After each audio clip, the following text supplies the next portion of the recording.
Hello, everybody. Welcome back to the Son of a Blitch podcast. I'm your host, George Blitch, and I'm here today with a very special guest, Josh Smith with Montana Knife Company. How you doing today, man? I'm great. How are you? Doing fantastic.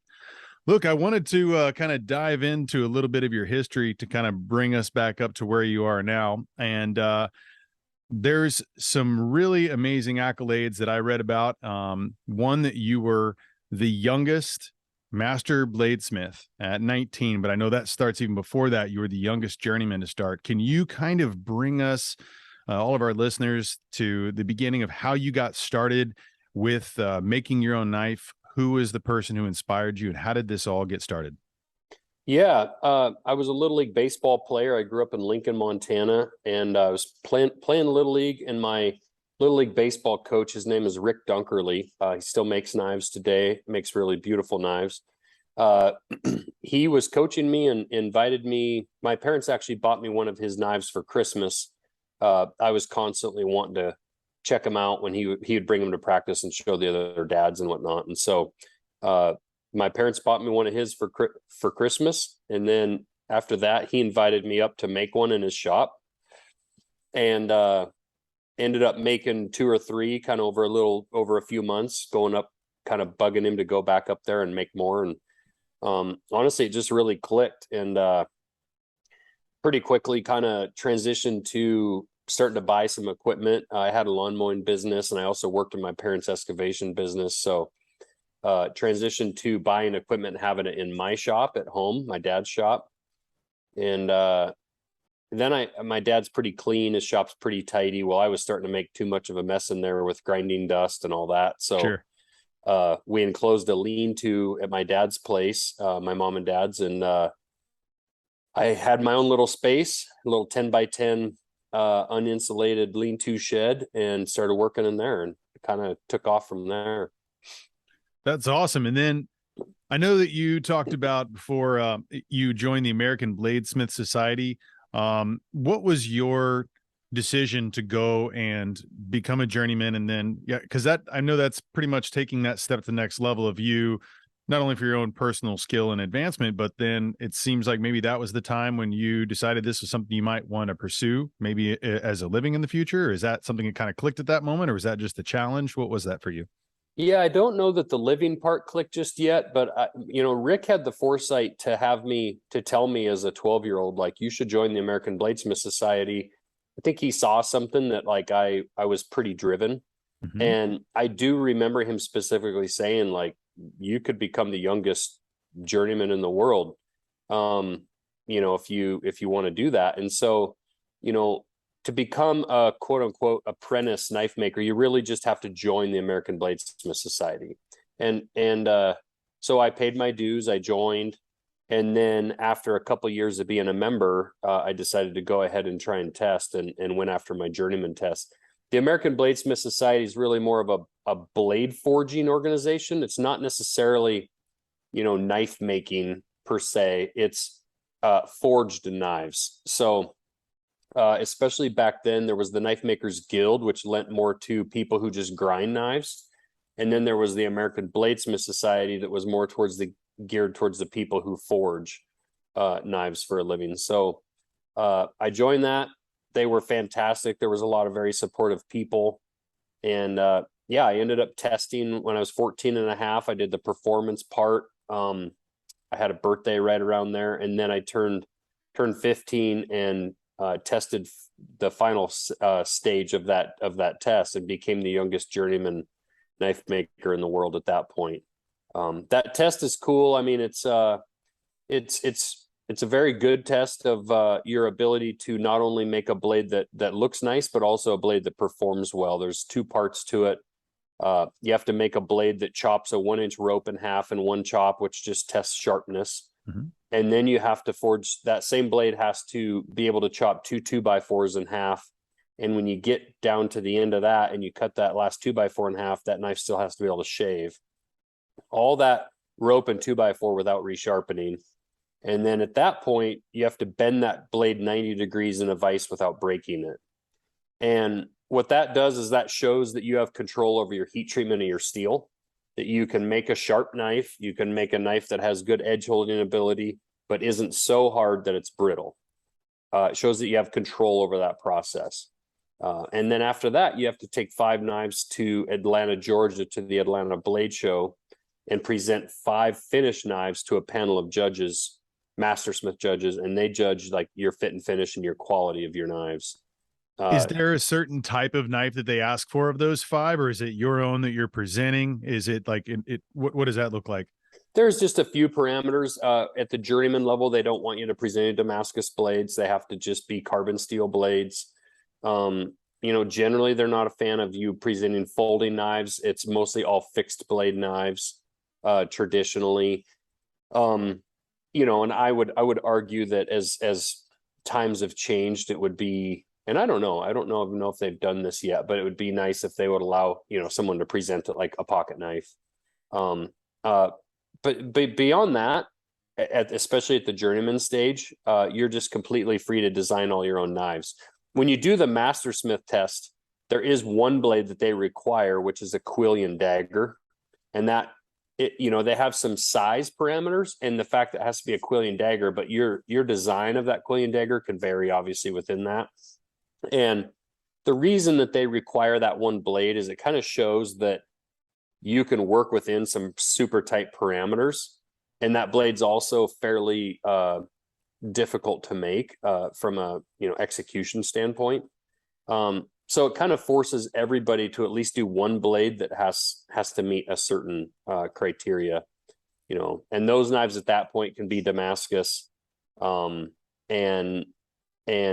quite frankly, that's they judge that test a lot harsher than they do the journeyman test. A journeyman has to be able to show that you are, what I would call a professional level knife maker, but you're not necessarily making perfect knives at that point.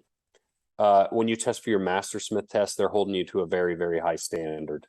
I think when I passed, there was around 80 in the world, and now there's probably 130. Oh, wow. 120 or 30. So, 8 or 10 guys will test and 2 or 3 will make it. Is there a certain allotment of times you can retest, or is that it's just unlimited until you have to wait for the performance portion. If your blade was to break or have something, I think you have to wait 6 months to retest. But as far as like at the Atlanta Blade Show, you could retest each year. That blade show's once a year, so that pretty much you got to wait a year. Yeah. When you talk about Damascus, now I'm familiar with it. I have some Damascus knives, but if you could kind of walk us through maybe a process of what is a Damascus knife. If someone was, first time buyer and they hear that, I know they're like, oh, that's kind of cool. It's popular. And they might know the look, but what is it that differentiates that from something else? How is that made versus maybe some other knives? Yeah. Damascus steel is layers of steel forged together, bonded through, fusion of that steel at a certain welding temperature. If done correctly with the right alloys of steel and at the right temperature, those steels bond with no visible cracks or lines, what we call flaws, poor welds. So you definitely add an element to the making of the steel there. It was believed way back when, even in like those samurai sword maker days, that the more you folded the steel, the stronger it got. As we know now with technology that, steel is steel, it's metallurgy. Mm-hmm. So it's more about the elements that make up the steel and how that steel is heat treated that really determines whether or not a blade is high functioning and a good blade. Damascus definitely served a purpose though back in those days when it allowed you to take multiple pieces of steel and forge those together and make a larger item out of something. So, you don't just drive down to the steel store back then and order a piece of steel that fits whatever you're going to make. You had to forge it. That's why a lot of the, components to, wagons and, you think about the old blacksmith days, in the western towns of America or in the towns of England and Europe. There was a blacksmith in every town making parts and pieces for stuff. And they use that they use the forging process to manipulate the steel into a shape that they needed it for a functional item. Now with Damascus steel, it's really strictly just based around looking pretty, looking cool. It's functional artwork. Yeah. It's artwork that doesn't hang on your wall. It can hang on your wall, but you can also take it down and go gut out an elk with it. So which is cool. Yeah. You that kind of brought something to mind when you're talking about kind of the idea of, useful art and hanging stuff on the wall. I know for a while you were building custom knives and I know, we can get into it later on. I know Montana Knife Company, it's kind of been around for, almost 2 years now, but before that, and you were making custom knives, kind of walk me through that process. I know you did that for a while and that was kind of the main income before you joined into being a lineman. What was, what kind of custom knives were you mainly doing? I know you did some daggers, some swords and things. I've seen some amazing, some examples, and I'll show those on the video here to kind of give people an idea of some of the artwork you created. Some of those, I mean, they look like museum pieces, man. And I'm just kind of curious how that, some of these orders came about. Maybe what are some of the interesting ones that you did that, kind of memorable that you'd like to maybe talk about? Yeah.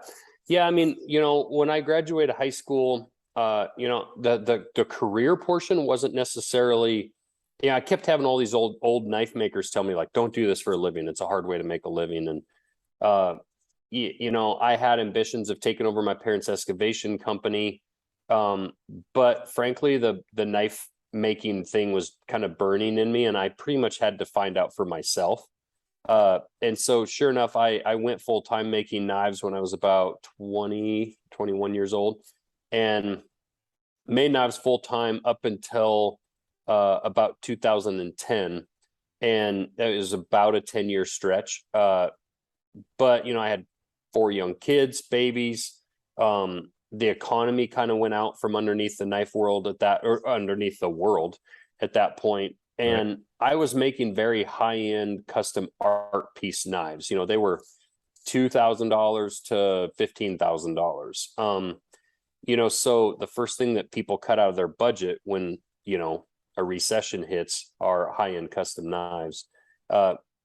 Looking back on it, I probably would have been just fine had I stayed doing what I was doing. But if you watch the doomsday news back then, we were in a recession and we were headed for the next Great Depression. Right. And, so I had an opportunity to take a job at the local power company.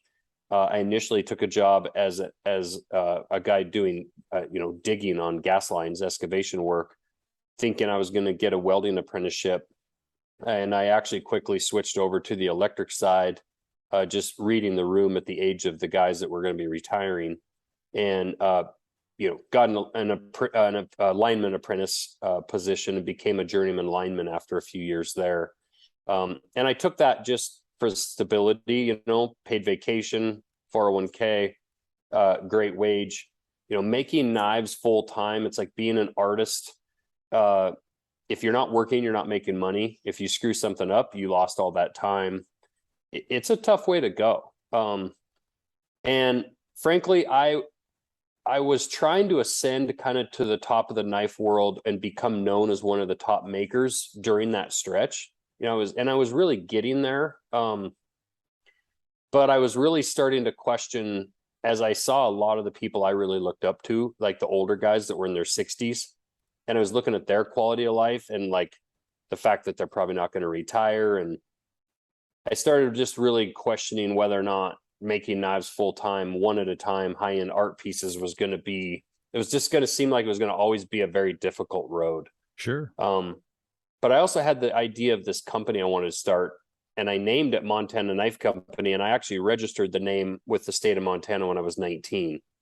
So, but I didn't launch the company until I was 39. So for 20 years, I had one friend that probably got tired of me talking about it, but we would talk about launching this company. And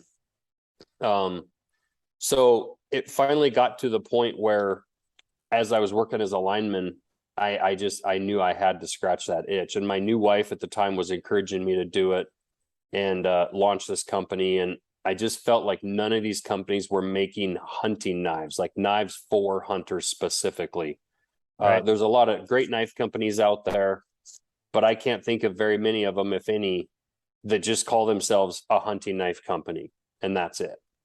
Now granted, we're trying to grow and expand, and over time we'd love to have pocket knives and tactical knives and all that, but we're a hunting knife company first and foremost. So but yeah, back to your question about like cool pieces. I made a couple custom swords and some daggers for a sheikh in the Middle East. That was a cool deal. He flew me to London to meet him, and we looked at some old swords in a museum there at the Wallace Collection in London. He then flew me to Istanbul, Turkey to look at some swords at the Topkapi Palace. And then when I made those swords, he flew my ex-wife and I to Abu Dhabi to deliver them, which was just a really cool experience. So, in making custom knives, that was really, frankly, probably the best part of it was the people you meet. Sure. I mean, I would sell knives to just regular blue collar people like myself and the people I grew up around. And then I'd be talking to, a hedge fund banker in New York, or a computer software guy, or a lesbian couple. I mean, it didn't matter. The range of humans that I got to deal with that appreciated high-end custom knives was really cool, Well, and what's neat too now is that, everyone is able to go on and be able to experience getting a really badass knife from you. And, if you can kind of walk us through how you kind of have your drops and, what that looks like. I know next week, and I'm going to have this airing before this to kind of, help promote that as well. You've got a culinary, drop with 3 different incredible knives. This is your restock. You had some a drop that was incredibly successful. I think it was last month, and I know I'm looking forward and kind of counting down those moments too. I got the stopwatch on my phone ready for those. But if you can kind of walk through how people are getting your knives through Montana Knife Company now, how did you guys decide to do a drop instead of maybe having like a backlog of orders and things that you might have done when you were doing customs? Yeah, no, good question. And thank you for that, for the support and whatnot with that. We kind of somewhat stumbled into that. I mean, I started making prototypes for this company, and I took them to an event called Winter Strong that Sornex puts on. And I showed those prototypes to a bunch of really cool people, and they were kind of inspiring and said, yeah, go for it. And we're behind you.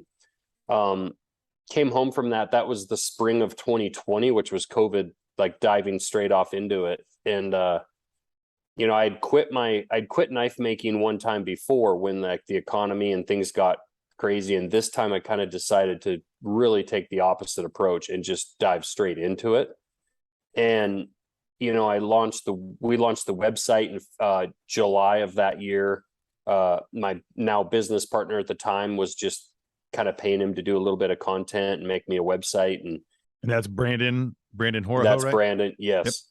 Yep. And, I initially was paying him, and then I saw how talented he was and good at what he was doing. And I realized I couldn't afford to pay him. But I needed his expertise. And so I offered him partnership in the company. Frankly, it was kind of partnership and nothing at that point. But then, he kind of started getting after it that fall. And by January of 2021, things were really starting to roll. And it was like pretty clear that I needed to kind of step away from my job, but that was still super scary because we weren't making enough money to make a living at it yet.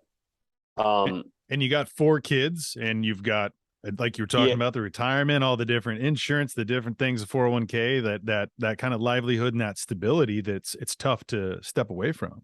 Yeah, it was a giant gamble that frankly I felt kind of selfish about taking. I mean, my ex-wife, hopefully she's not my ex-wife, my wife was really encouraging me to quit my job. She was the one that was like pushing, and I was like, man, I'm making $100,000 a year here and all these benefits. And like, if I just keep doing this forever, life is good. But I also knew like I was pretty much at the ceiling of anything I was going to do at that job. And I knew I wouldn't be able to live with myself if I never tried this. And I just believed that this would be successful.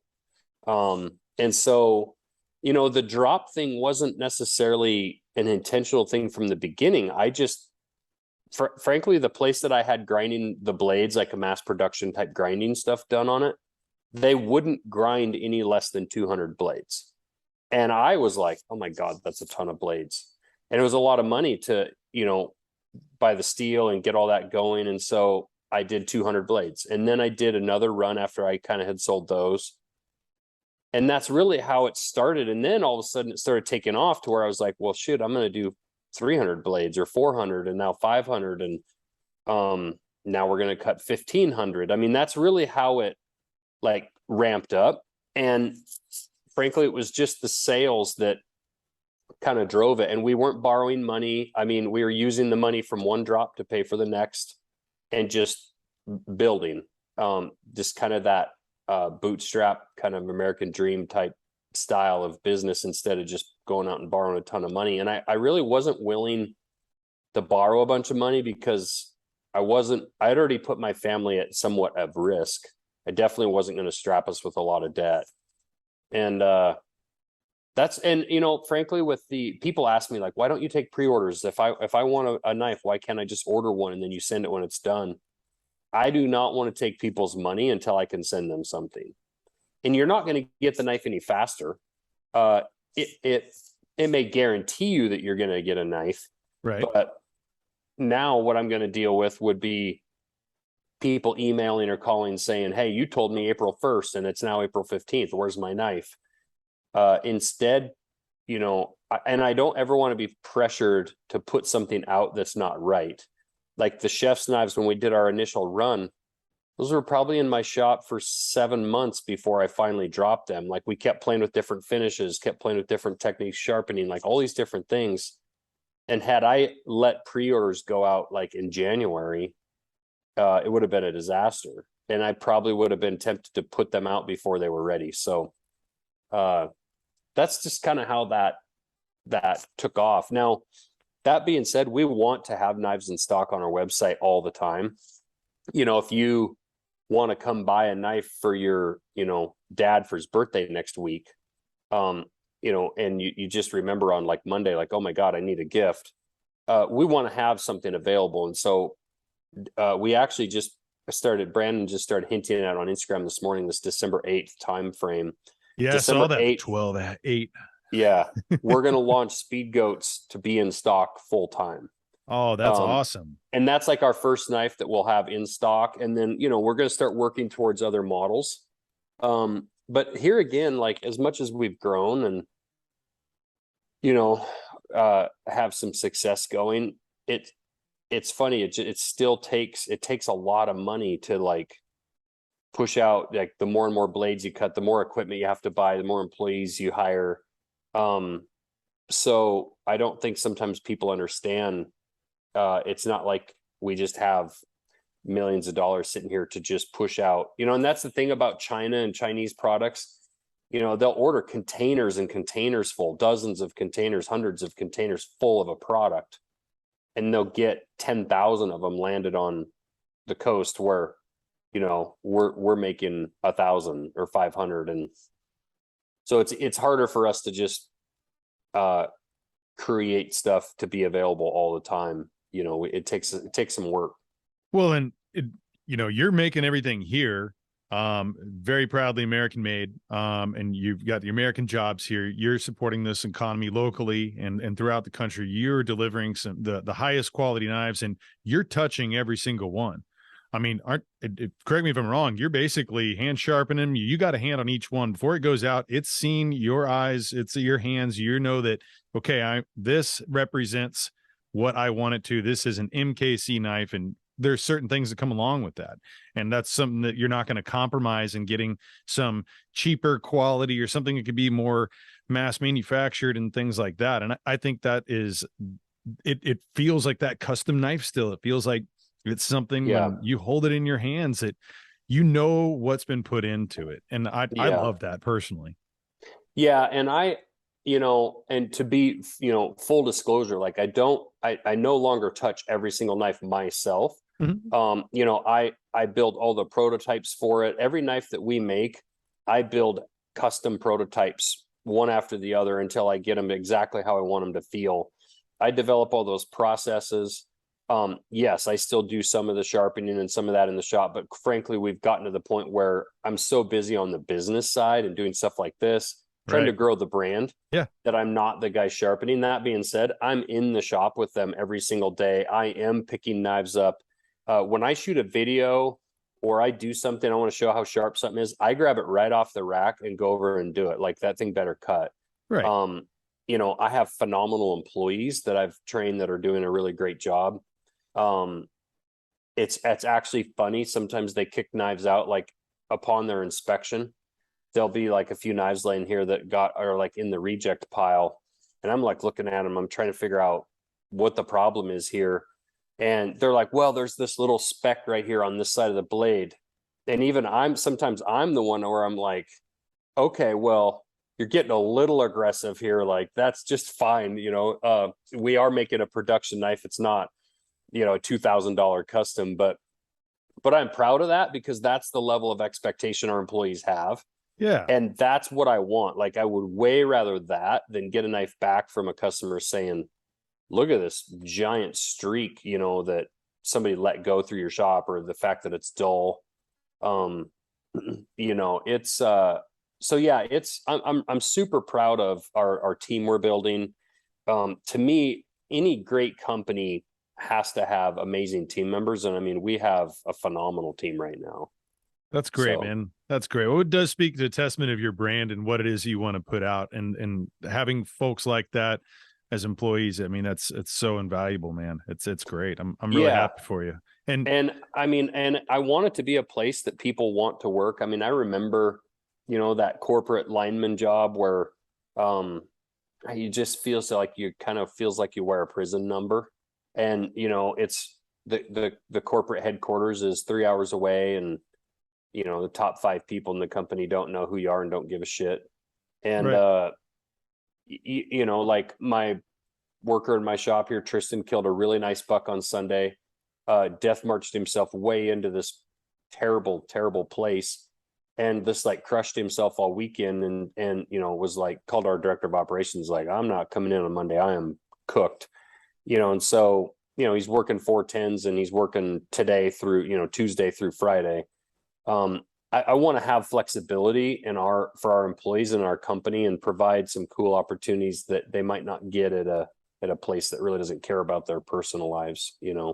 Yeah, and it speaks to the kind of the lifestyle of the brand too. I mean, like you were saying, there's a lot of hunting knives now. I know you have culinary, and there's some other use of knives too. And like you said, eventually there may be some pocket knives and some things that are kind of just every day.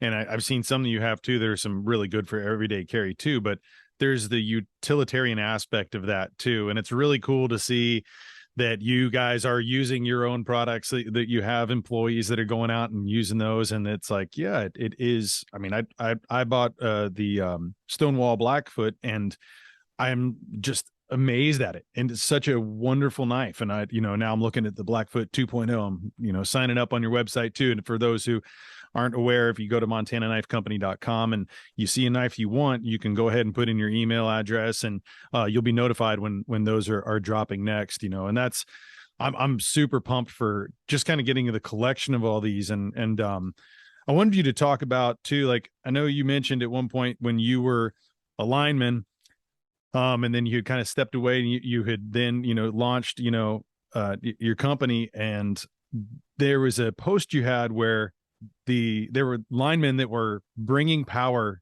to your new shop, and kind of this really full, 360 coming around, oh, that's where I would have maybe been, and can you talk a little bit about the new shop? Is it fully running now? Is that something that you guys, I know you've been bringing in equipment, but have you guys made the move from your previous shop to the new one? Not yet. It's funny. That's part of why it's so busy this morning. It's actually going to be nice to run a knife company and not also be a general contractor at the same time, because yeah, we're building this building, and we're just jammed up on space with where we're at right now. And like this morning, I have to shut all our bead blasting down because we're shooting these videos for these new medical kits we're going to be dropping, but we can't have the noise in the shop because we have to shoot these videos. And right. It's funny, we're just kind of working on top of each other and around each other. And this would not work without great team members. I mean, they're like family, they love each other, so it's great. But yeah, the new building is super close. It's actually frustratingly close. There always seems to be one thing that's holding it up. 3-phase power panels right now, the panels for our electricity to land in the building. We ordered them in May. They're still not here. They've been delayed now a third time last week. Garage doors I ordered in May.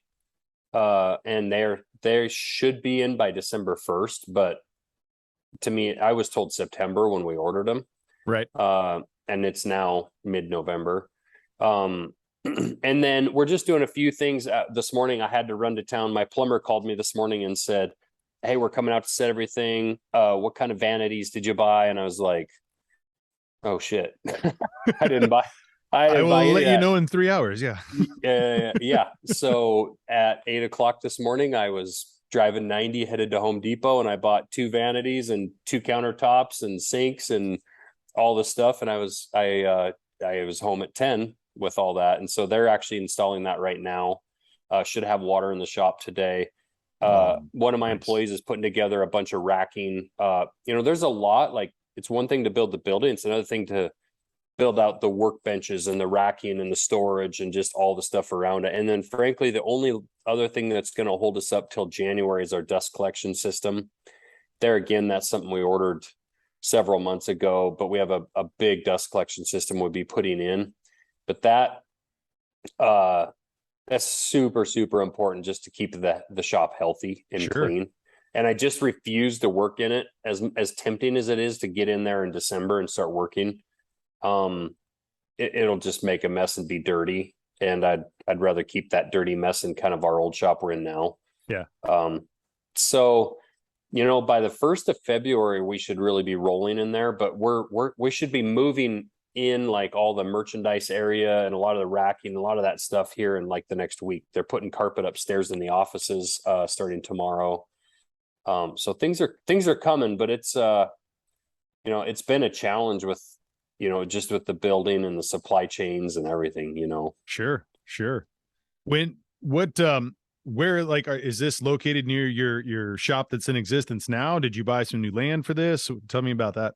It's about 50 feet from my new or from my old shop. Nice. It's on my property. And this is, again, kind of an example of like also trying to be patient and take baby steps and build it the right way and not take undue risk. Like, with some of the revenue and some of the numbers that we were doing, like, you could have probably argued that we could have gone out and talked to some investors and, sold a big chunk of the company and raised a bunch of money and go try to build some, $8 million facility somewhere. And I'll be honest with you, I'm still learning how to run a production company. I mean, I was making art knives. Right.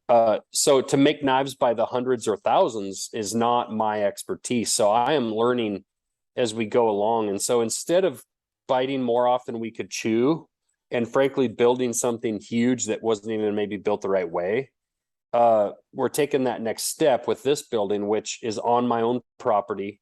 It'll allow us to keep our costs down, build a building that, could be a nice shop that I could use down the road if we move away from here with MKC. And frankly, this building really is, the whole goal behind it is like a 5 to 7 year like stepping stone building, to where once we feel like we actually know what we're doing and we're not just faking it till we make it, at that point we can build maybe like the ultimate facility that is a 30,000 square foot or 50,000 square foot like giant knife production facility. But that would be pretty reckless, especially in this economy on the brink of nuclear war and everything else that's happening. Right.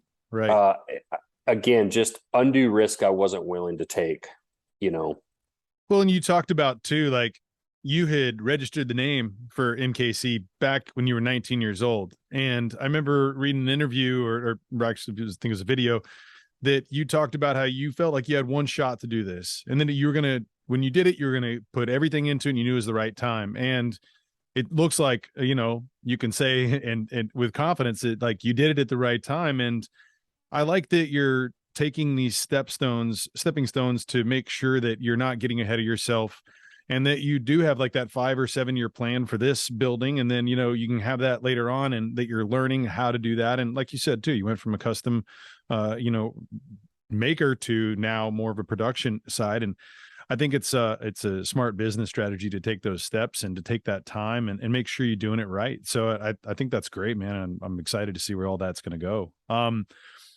Talking about kind of growing up and in where you did, I mean, and making hunting knives, I can only assume that's because you grew up as a hunter and that was a Yeah. big part of your lifestyle, right? And I believe you kind of mentioned about the Bob Marshall Wilderness area, and that was Yep. kind of like an area that you kind of grew up in and hunting. Can you talk to me a little bit about maybe your history as a hunter and how that kind of maybe influenced to, your desire to make hunting knives?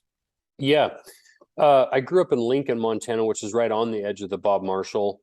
I didn't personally hunt a lot in the Bob Marshall because for the most part to hunt in there, you have to be, have livestock to get in there. But I hunted, right on the edge of it all the time and on national forest ground.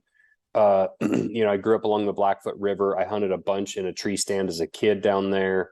My parents didn't hunt, so I did a ton of that, just figuring it out by myself. And then there were a couple guys in town that were super impactful hunting wise. They would take me hunting.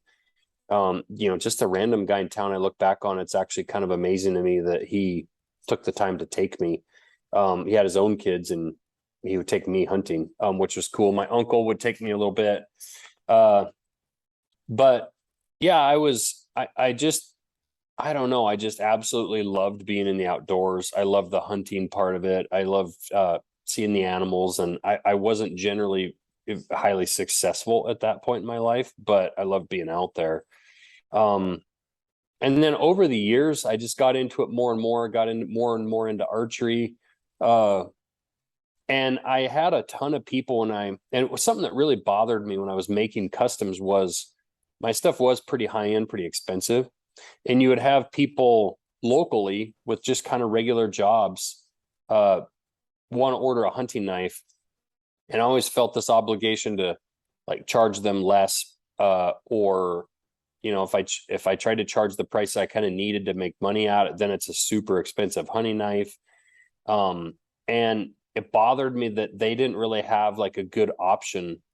They'd ask me like, well, what hunting knife at the store should I buy? And I'm like, man, none of them. Like, there's just a lot of garbage in the stores. And I didn't feel like any of these companies were making any knives that were designed by hunters. Yeah. It's like a CEO who might not even ever hunt, who's saying, let's put out X many of these. We're going to sell this. Grab this material from China or whatever it is, right? And generally, we're talking about companies that are making kind of everyday carry pocket knives. Mm-hmm. And that's fine. But I just felt like the hunting world was being just somewhat ignored, and I also didn't think that, it's interesting. I had another knife maker tell me when I was telling him what I was going to do, he's like, well, you got to have that stuff made in China. Like you cannot compete with these big companies. You just can't compete with all American made stuff. And he's like, you're going to have to charge $300 for that knife. And I'm like, well, then that's what I'm going to charge. And I guarantee you people will buy it. Now, that doesn't necessarily mean we're ever going to get as big as those companies. Like I'm sure there's more buyers out there for $120 knife. But I don't really care. My goal's never been to be the biggest knife company in the world. It's to be the best. And honestly, I think if we're the best, or one of the very, very best, like we're going to do well enough to make good livings. Sure. So that's kind of been the goal along. And I wanted to be able to provide if a father wants to buy, his 8th grade son, his first hunting knife, he doesn't have to spend $1,000 to do it. But I also think by charging what we charge, it also provides a little bit of value in it, that it means something. And it's like, it's not an, oh, well, I lost it, throw away. It's dull. I'm going to just toss it in the corner, get another one situation. It's no, that was $300. Like that was more than I've spent on any other knife. And I want to take care of it, or I want to keep sharpening it. I want to pass it down. Yeah. Legacy knife. Right. It really bothered me that, this whole throwaway knife, replaceable blade, thing that came along, we pass down knives, guns, artwork, and jewelry. Like in general, I can't really think of much else that we really actually pass down as humans. And all of a sudden, we're now making one of those 4 things that we pass down to throw away. And I've sharpened personally hundreds and hundreds and hundreds of knives that grandsons and daughters and sons have brought to me to sharpen because it was grandpa's knife. And I'd even have guys apologize, like, I know this isn't like on your level. It's just an old buck knife. And it's like, no, man, like that knife means a ton to you. Like you should 100% sharpen that thing and clean it up and then have it sitting in your safe. Or, some guys still like to carry their old grandpa's knife just because their grandpa carried it. So that part I really like. And it's one of the best things that I see is people buying knives for relatives, for sons and daughters and fathers and grandfathers. It's pretty cool. And now, like with the chef stuff, I absolutely hope that people are going to be able to gift a chef set or, someday inherit, grandma's chef's knife set and still have it in the kitchen, even if they are mostly worn out. I was talking about it last night with my wife and our oldest daughter around the kitchen. I was telling them about the culinary knife set and how excited I was. It was dropping again because I didn't know when I missed out on it. Like we had some family function and I came back and I was like, sold out, no. And then I saw that y'all are doing a relaunch of it. I was like, okay, here, everyone, we are not doing anything on the 22nd. We will be around the computer, and I know because it sold out fast. Yeah. And rightfully so. I mean, they're amazing looking knives. And I was talking to her, I was like, this is a knife set that you're gonna get, when we're gone. Like, that legacy knife that, the idea that it can be passed down and it's not, and everything's meaningful. Like I have a rifle that was my great grandfather's, or my great grandfather's, and it is an incredible, it's amazing, but it's something that I don't use often. But it's there and it means something, and I'll be passing it along to my family, but also being able to use something often and be able to pass. Like I'm definitely going to have, the culinary set off to the side, and it's going to be just the 3 of us that can use it, who know how to use knives properly and aren't going to be like, oh, let's drop this and, mess something up. But I want to be able to preserve that. And I know that you have with your company, you talk about how you will actually sharpen up these knives too. So if they ship them to you, you handle the shipping fee and stuff too, that you guys are going to touch them up. And I think that's incredible to have that type of service too, that, it's like some folks might not know how to sharpen a knife very well. I know that, people buy these little rinky-dink sharpeners and it's really not the best way to do it. And I know for those who want to really learn more, I know on y'all's YouTube site that you guys have a lot of different steps on how to sharpen and how to use strops and different things too. And I think those are really helpful hints. So if anybody wants to learn how to sharpen a knife correctly, definitely I encourage you to go to YouTube and search for Montana Knife Company there. I appreciate that. Yeah, absolutely. No, it was super helpful. I was sending out the links the other day when I was kind of going through and doing some research, and I was like, oh yes, I went and ordered a whetstone from you guys, and you have some sharpeners on your website as well, some other accessories as well. So it's not just knives too, that there are also accessories there that people should be checking out, and some really cool nice hoodies and some hats as well. There's some great stuff, man. I want to circle back to the idea of how you guys came up with the idea to do this culinary set. I know this was a collaboration with another individual. If you can kind of talk to me about how that came about. Yeah, collaborated with Mareko Malmasi. He's a highly respected, well-known chef's knife maker. But there again, he does really, really high-end chef's knives that frankly aren't probably very attainable for the average person. And I think this kind of answers a little bit of a question for him and some of his customers that want some of his chef's knives, but maybe can't afford them or get on the list. But I wanted to make sure we had credibility with our design in our culinary stuff. Like I'm not a chef's knife maker, so the last thing I'm going to do is just come out and make something and call it a chef's knife. Right. I think that's important. And frankly, the culinary thing was something we wanted to do because we like to call it from first blood to last bite. If you harvest your animal, there's nothing cooler than pulling that backstrap out of the freezer 2 months later, or 4 months later, and cooking it, for some friends. And to me, that cutting that meat up in the kitchen is still part of that experience of that hunt. Yeah. That gets to last for a while. And the other part of it is, we have a ton of women that were asking us, like, I don't hunt, but I want some of your knives in our kitchen. And frankly, for us as a company, there's way more people that cook food in their kitchen at night than hunt, right? Like, everybody cooks food in their kitchen. The biggest hobby in the country is cooking. So obviously there's a larger market there. That's something we can kind of capitalize on. And frankly, we want to, I don't want to spill the beans, but we want to do some other things to really fill out other products that really take you from the beginning of your hunt all the way through to the end. And, over time, have steak knives, sets, and stuff like that on the table. And like you said, they're not cheap knives. They're special. I expect most people will probably somewhat protect them and won't let them just beat around in a drawer. Yeah. But if they do and they get dull or whatever, absolutely, our Generations program, that was super critical to me. And again, that's part of that price point of all of our knives, leaving room in there to then be able to turn around and replace knives that need it, or replace parts, or sharpen them.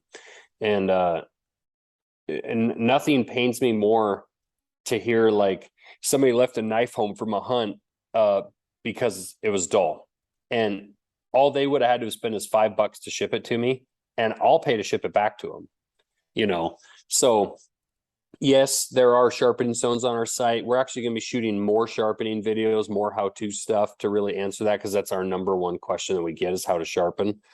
But ultimately, after doing touch-ups for a while, if it gets to the point where you're just struggling and it's not the way it was when you bought it, send it to us. It's super simple. It takes 5 minutes to box it up and ship it to us, and we'll take care of it. Well, and you also talked too just there about the idea of, like, not just throwing it in a drawer and maybe it getting all messed up. You guys have some guards on these culinary knives too, to protect the actual blade, right? Yeah, and there's two reasons behind that. There's kind of a sheath or a slip that we call it over the blade that actually buckles on. And absolutely, I envisioned a few different things happening. One, people that do want to store them in a drawer, they're safe. If these knives are extremely sharp, so if you do reach in a drawer, or a child reaches in to grab a spatula out of the drawer, they're not reaching in there and hitting a knife. Two, it protects the edges for sure. But honestly, the other big part of it for us was, they come with a leather bison roll that I want people to be able to throw these in their little sheaths in that bison roll and take them on an experience, whether it's a hunt, a camping trip, maybe it's Christmas vacation to go to the families and you bring your own chef's knives to cut up your ham. I want people to be able to travel with them safely, and actually get them out of the kitchen and take them around. And, especially I envision, like, guides at base camp having a nice set of chef's knives. If somebody kills a moose in Alaska and they're at base camp, they can cut up some back straps and have dinner, things like that. And we've been seeing that already. So it's pretty cool.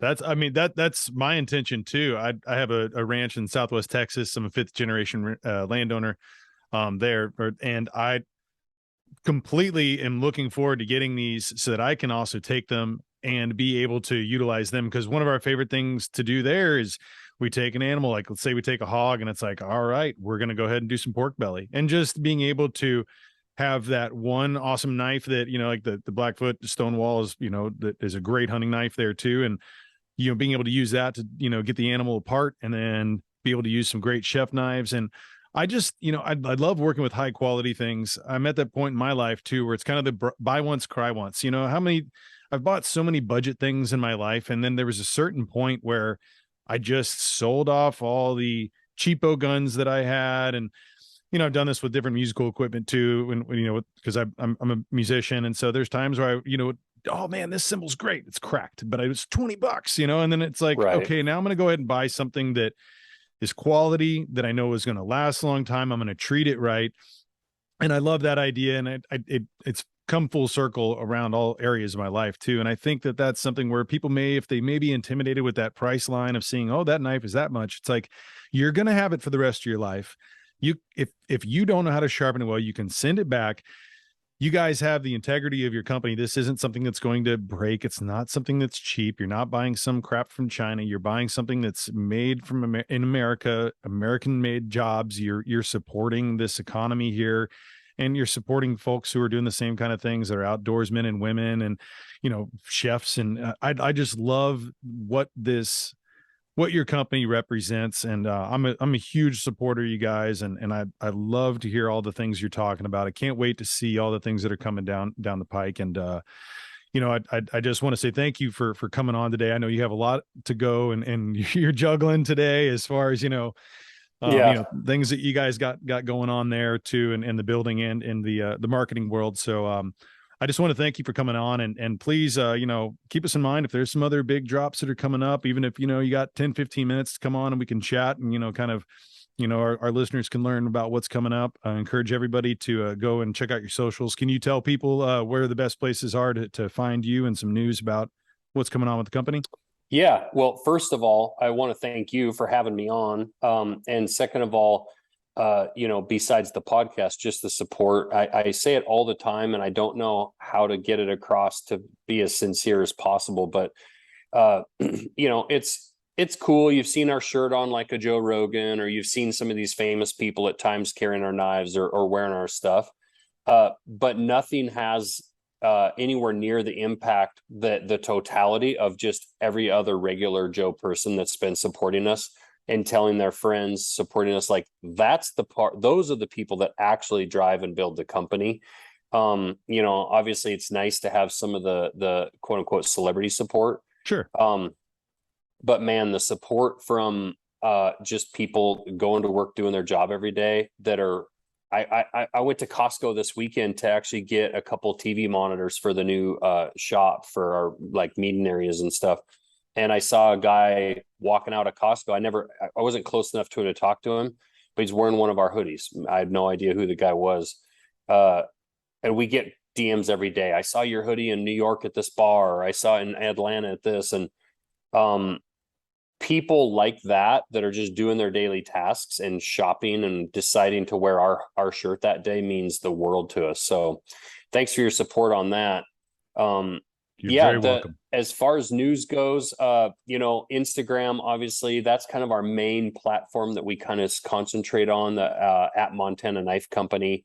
If people are more interested in kind of what I personally am up to and my family and some of the behind the scenes, I have my Instagram at Josh Smith Knives. And then I'm actually firing up my podcast again. I had that last year. We were actually talking, I recorded the first episode I recorded in a year last night in the new shop. Awesome. And it's pretty cool, but I haven't posted a new podcast in a year and a half, because I frankly lost my podcast space in our shop. It got too busy and I didn't have room for it. And I kind of just said, I'll pick it up later. Yeah. But in the new building, I actually have a studio in my office that I've kind of built out just for that, with video and the whole 9 yards. We're lucky we get some pretty cool people that come through here, visiting and doing things. And so it just makes sense to be able to get those people and have them tell their stories. And so I did that last night with Tier. I'll be dropping that. My podcast is called The Josh Smith Show, because I'm not creative and I didn't know how to name it. And I don't have a cool name like Blitch. So call it Son of a Smith, but I don't know if it would have the same rhyme. There's a ring to it. Yeah. Yeah. So anyway, that's kind of where you can find us. Obviously I think we have a Twitter, we have Facebook and all that stuff, but really those Instagram and our website, just montanaknifecompany.com. So yeah, check us out. Like you said, the best way for sure is to get on our email list. Brandon's really good about making sure people know when things are coming, and I would tell people too, if you get frustrated missing out on a drop, we've gotten better and better. Our drops are lasting longer and longer.